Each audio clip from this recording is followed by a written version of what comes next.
समय मूल्यवान है, परंतु सत्य समय की उपेक्षा अधिक मूल्यवान है। सुप्रभात विद्यार्थियों, हिंदी की कक्षा में आपका पुनः स्वागत है। विद्यार्थियों, कल के वीडियो में मैंने एक फूल की चाह कविता के कवि के बारे में और पाठ परिचय के बारे में आपको संक्षिप्त रूप से जानकारी दी थी। आज मैं आपको विद्यार्थियों इसी पाठ के सार के बारे में बताऊंगी और साथ में ही इसी पाठ की जो कविता है एक फूल की चाह, उसमें मैं आपको विद्यार्थियों कविता के प्रथम 3 पद्यांश के बारे में जानकारी दूंगी। ठीक है, पहले मैं आपको पाठ के सार के बारे में बताती हूँ। एक फूल की चाह करने वाली सुखिया नामक अछूत कन्या के इर्द गिर्द कथा वस्तु का ताना बाना बुनने वाले कवि सियाराम शरण गुप्त जी ने महामारी के आतंक तथा छुआछात के बारे में बड़ा ही स्वाभाविक चित्रण इस कविता में किया है। महामारी के से ग्रस्त सुखिया को उसका पिता बाहर खेलने जाने से रोकता है, लेकिन चंचल बालिका क्षण भर में ही अपना घर में ठहरना उचित नहीं समझती और वह अपने आस पड़ोस के बच्चों के साथ खेलने के लिए तैयार हो जाती है। शाम के समय में जब पिता काम करने के बाद वापस आता है तो देखता है कि उसको बेटी जो है तेज बुखार से पूरी तरह से ग्रस्त हो चुकी है और वह अपने पिता से देवी माँ के चरणों से एक फूल के प्रसाद के रूप में प्रसाद चाहती है। साधनहीन पिता धन के अभाव में सुबह से दोपहर और दोपहर से ढलती हुई शाम के अंतर को समझे बिना भयभीत अवस्था में भी अछूत होते हुए भी मंदिर की ओर चला जाता है। मंदिरों द्वारा यानी मंदिर में जो भगत जन थे वो जब इस चीज़ को देखते हैं वो उसको अछूत समझकर उस पर बहुत ही अत्याचार करते हैं, उसको मार पीटते हैं और साथ ही साथ में उसको बिना किसी अपराध के जो है अपवित्र करने के कारण उसे 7 दिनों के लिए जेल में भी भेज दिया जाता है। अब कारावास में बिताया गया एक एक पल उस पिता के लिए सदियों के समान लगता है। उसके आंखों से आंसू जो है रुक नहीं पाते। जब उसको 7 दिनों की जेल उसकी समाप्त होती है, जब वो उसके कदम जो हैं घर की ओर जाना चाहते हैं, लेकिन भारी कदमों के कारण वो चलने में असमर्थ है। लेकिन जब वहाँ पर पहुँचता है तब तक उसकी बेटी का देह संस्कार भी किया जा चुका होता है। उसके आस पड़ोस के लोग यही इस कविता में यानी कि समाज के इस फैले हुए छुआछात के बारे में जानकारी दी गई है। ये तो था एक फूल की चाह कविता के सार के बारे में बताने का प्रयास किया मैंने। अब मैं आपको इस कविता के प्रथम जो पद्यांश है उसके बारे में संक्षिप्त बता रही हूँ। उद्वेलित कर अश्रु राशियाँ, हृदय चिताएं धधकार, महामारी प्रचंड हो फैल रही थी इधर उधर, क्षीण कंठ मृतवात्साओं का करुण रुदन दृतांत नितांत, भरे हुए था निज कृश रव में हाहाकार अपार शांत।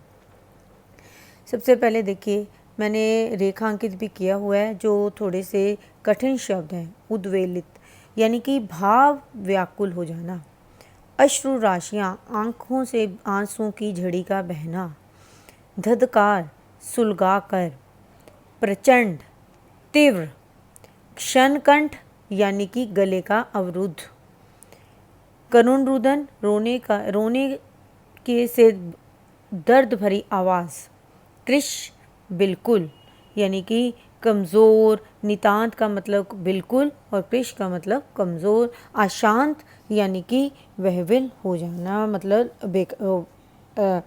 बिल्कुल भी किसी चीज़ को से मन जो है अवचित हो जाना। इस कविता में यानी कि इस पद्यांश में कवि क्या समझाना चाह रहा है कि चारों ओर महामारी फैली हुई थी, अनगिनत लोगों की आंखों में आंसू जो उनकी आंखें थी वो आंसुओं से भरे हुए थे, मन में जलती हुई चिता के समान विद्रोह या विक्षोह की आग जल रही थी, यानी कि अपने का बिछड़ने का दुख फैला हुआ था। जिस माँ की संतानें महामारी की भेंट में चढ़ गई थी, ऐसी ही माताएं दर्द भरी आवाज़ में सिसक सिसक कर रो रही थी। उनकी दर्द भरी सिसकियों में अनगिनत लोगों के मन का हाहाकार और अनंत वेदना पूरी तरह से छिपी हुई थी। अर्थात ऐसे अनगिनत लोग थे जो महामारी की चपेट में अपने रिश्तेदारों को पूरी तरह से खो चुके थे। अपने मन में निराशा का घोर अंधकार चारों तरफ समाया हुआ था। यानी कि इस पद्यांश में कवि हमें ने उस दृश्य के बारे में समझाने का प्रयास किया है कि जिस समय समाज में महामारी नामक बीमारी फैली हुई थी।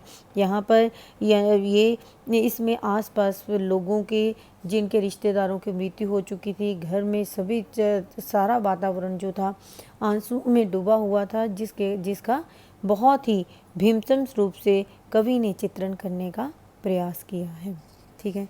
बहुत रोकता था सुखिया को, ना जा खेलने को बाहर, नहीं खेलना रुकता था उसका, नहीं ठहरती वह पल भर, मेरा हृदय कांप उठता था, बाहर गई निहर उसे, यही मानता था कि बचा लूं, किस भांति इस बार उसे। हृदय का कांपना, भयभीत हो जाना, मानता यानी कि ईश्वर से बार बार प्रार्थना करना।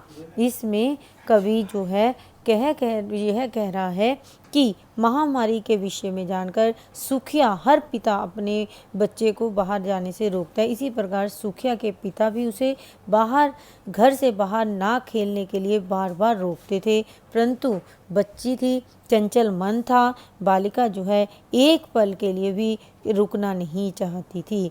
पिता का जो मन था, ठीक है, वो बालिका को बाहर खेलते देखकर ही कांप उठता था। जब भी कोई ऐसी समाज में फैली हुई बीमारी जिसका कोई इलाज ना हो, तो हर माता पिता के मन जो है भयभीत के कारण कांप उठ जाता है। यही मानता था कि बचा लूं किसी भांति इस बार उसे।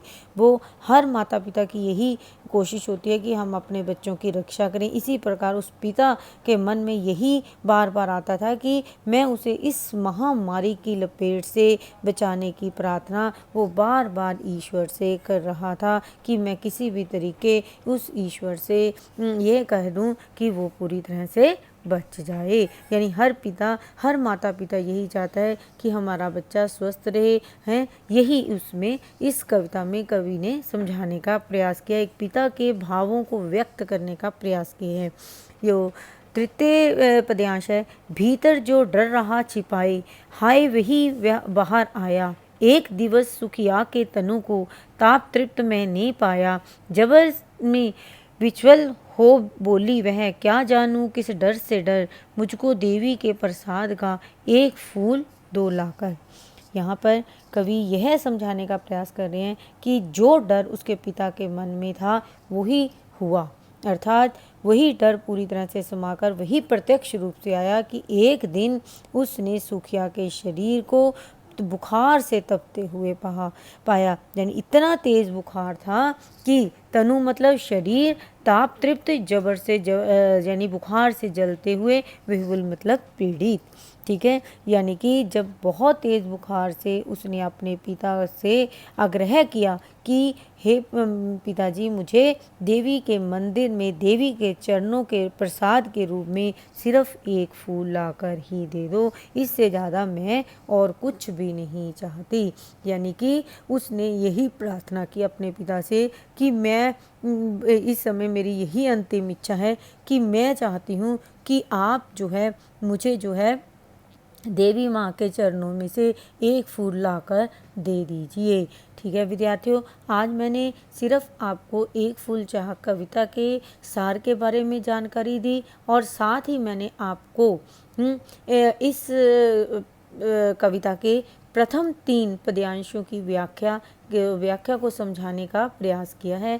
आशा है कि आपको ये अच्छी तरह से समझ में आ जाएगा।